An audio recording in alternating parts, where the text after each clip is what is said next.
মাংস গরম করতে দিয়েছি আর আমার ছেলের রিয়াকশন দেখো। কি এটা?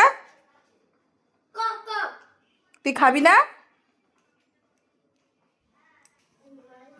মানে কিছুতেই ওকে আর আমি মুরগির মাংস খাওয়াতে পারছি না। কালকে থেকে এক টুকরো মুরগির মাংস মুখে দেয়নি। ও বুঝে গেছে এই কড়াইয়ে কক কক হচ্ছে, ওই জন্য ও মুরগির মাংস একদম খাবে না। মানে আমি যদি মুখে দিইও ও তুলে দেবে। দাঁড়াও তোমাদেরকে এটার একটা ডেমো দেখাচ্ছি। নিলাম, এবার দেখো ওর রিয়াকশনটা। কেন খাবি না কেন? নে নে, কি এটা? কি কক কক খাবা না তুমি? খাবে না তুমি কক কক? দেখো দেখো তো মুখ ঢেকে আছে, ওই দেখো খাবে না বলে।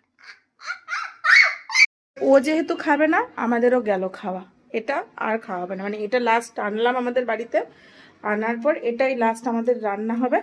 ও যতদিন না না খাচ্ছে আর আমি খাবো না, এটাই।